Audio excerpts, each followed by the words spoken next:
At ayun, isang linggo na nga kami nakakulong sa bahay mga lodi. So nitong weekend, naisipan naming lumabas at igala yung mga bata. Yung mga bata nga. Masyado kayo ano dyan eh. Hi guys, ako nga pala si Kuya Renan. Tambay ako pero marami yung pangarap. Pangarap ko yung maman walang ginagawa at kung paano gagawin yun, ako hindi ko pa rin po alam. At well, hindi rin lang naman galing yung target namin. Nag-ship muna pala kami ng mga parcel ni Commander. At namili na rin kami ng ibang gamit sa bahay para hindi naman sayang yung lakad namin. Gaya nga nasabi ko sa inyo, isa sa mga paraan ko ng pag-heal ng inner child ko is iparana sa mga anak ko yung mga hindi ko naranasan dati. Gaya nga na laging sinasabi sa amin ng parents namin, ayusin nyo yung mga buhay nyo para yung hindi namin nagawa para sa inyo, magawa nyo para sa mga anak nyo. Yung hindi nyo naranasan sa amin, may paranas nyo sa mga anak nyo. Heto na nga ako, ginagawa yung sinabi nila sa akin. Kaya ayun, bumisita kami sa playground na malapit lang dito sa amin, sa kalapit bayan ng Goa, Camarines Sur. Ang pangalan ng establishment ay Kids Zone. Sobrang mura lang ng rates nila mga lodi. And promise, sobrang mag-e-enjoy talaga yung mga kids nyo pag dinal nyo rito. Kita nyo naman, pati yung bunso namin, oh. Ayaw na rin magpaawat at literal na wala na rin pakialam sa amin. Well, yung totoo talaga, isa to sa mga paraan namin, Commander, para mabawasan yung screen time ng mga bata. Makapagpahinga sila ng konti sa gadgets tapos sa kakapanood ng TV. And syempre, change of environment na rin. Yung totoo lang mga lodi, sobrang satisfying sa feeling makita naglalaro yung mga bata rito eh. Literal na wala nagtatantrums, wala nagpapasaway, na like pag nasa bahay lang kami na minuminuto nangungulit yung mga malilit na bata is ngayon talaga wala nga silang pakialam sa aming mag-asawa. Pero yung totoo, gusto ko rin naman maranasan ng mga anak ko yung mga klase ng laro na kinalakihan ko. Tinatawag nating laro ng lahi, yung mga patintero, tumbang preso, ganon. Kaso hindi rin natin maitatanggi, nakakaiba na nga panahon ngayon. Literal na kung pwede mo lang mabantayan minuminuto yung mga anak mo, gagawin mo talaga. And well, yung bahay namin is katabi rin lang ng National Highway, so hindi nga talaga pwede maglalabas yung mga bata. So ang naisipan na lang namin ni Commanders, why not every weekend gagala tayo? Halimbawa, ganito, punta sa playground, di kayo magpupunta sa dagat, para magkaroon naman ng ibang activities yung mga bata, at syempre makapaglaro na rin sila sa labas. At syempre para makapag-relax naman kaming dalawang mag-asawa kahit papano. Kita nyo si Luna, buhay na buhay yung curiosity niya, oh. Kaya talaga siyang pakialam sa aming mag-asawa sa mga panahong yan eh. And syempre hindi rin pwede mga bata lang yung mag-e-enjoy. Ano masisira?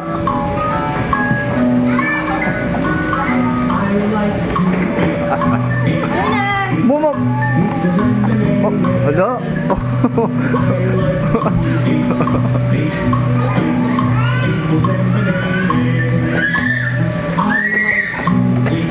Mahal masisira yan. At ayan, habang busy-busy nga yung mga kids sa paglalaro, syempre busy-busy rin ako para mag-relax. Mag-relax mga lodi. Please lang huwag niyo akong husgahan, ha? Masyado naman kasi talagang malalaki yung Lego na yan. Kahit kayo rin yun nandito, nako di rin kayo makakapagpigil. Halata naman po. Ngayon lang din ako nakakita ng ganyan kalalaking Lego block. So pasensya na kayo. Try ako magpigil guys na hindi maglaro dyan, pero mga 30 minutes ko lang ata nagawa. At syempre nadamay rin si Commander. Mahal, lubog na yung ano? Hoy! O di ka man mag-slide! Hindi. Di makaslide mo. Wala, grabe yan.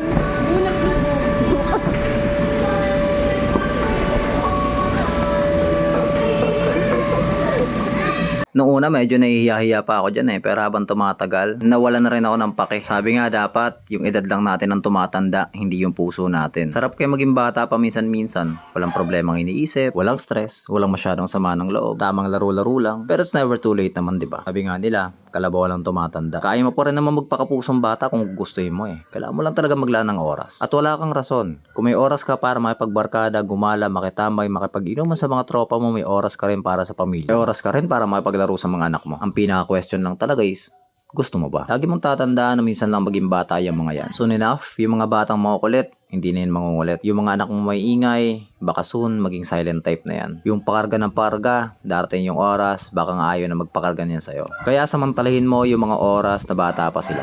Bigyan mo sila ng maraming memories na babaunin nila hanggang sa pagtanda. Well, baka isipin nyo, kuya, magastos naman yung mga memories na sinasabi mo. Hindi naman to magastos mga lodi. Hindi nga ako gumastos ng 1K dito sa playground na to eh. Hindi ko lang alam ang rates doon sa ibang playground. Pero lagi nyo tatandaan, lang katumbas na halaga yung kasiyahan na mabibigay mo sa mga anak. Well, I mean, si Luna, masaya talaga siya dyan. Medyo nonchalant lang. Hindi ko alam kung bakit ganyan yung itsura niya habang nag-i-slide siya dyan sa sinasakyan niya. Pero hindi ko talaga alam. Tingnan niyo naman yung itsura. Pagod na siguro yan sa mga part na yan. At kagaya nga nasabi ko, hindi pwedeng sila lang mag-e-enjoy. Syempre ako rin. Sorry talaga mga lodi. Ito lang yung first time ko makapaglaro sa ganyan-ganyan eh. Pasensya na kayo. Hindi naman matanda na ako. Diba? Isa pa nga lang ngipin ko eh. Baby pa talaga ako. Tumutubo pa nga lang ngipin ko eh. At syempre mga lodi, hindi kompleto ang gala kung walang pagkain. pagkain. So after 2 hours ng paglalaro, nag-decide kami ni Commander na magpunta doon sa isa sa mga paborito namin kainan dito sa bayan ng Goa, Camarines Sur, which is yung Tagpuan. Sabi ko sa inyo, trip na trip ko tong lugar na to kasi ang solid ng ambience. Kita nyo naman, sobrang nakaka-relax. At sa mga tropa natin dyan na hindi na ako maimbita, pasensya na kayo, dito na ako nabibisi guys eh. Bigyan nyo na ako, matagal na rin naman tayo nag-jamming dati, di ba? By the way, anong location mo na napanood mo tong video na to? Lagay mo naman sa comment section. Sabi kasi nila wala daw mararating pero alam ko yung videos ko saan nakakarating. O siya, hanggang dito na lang ulit. Maraming salamat sa lahat ng suporta. Maraming salamat sa panonood. See you guys on the next one.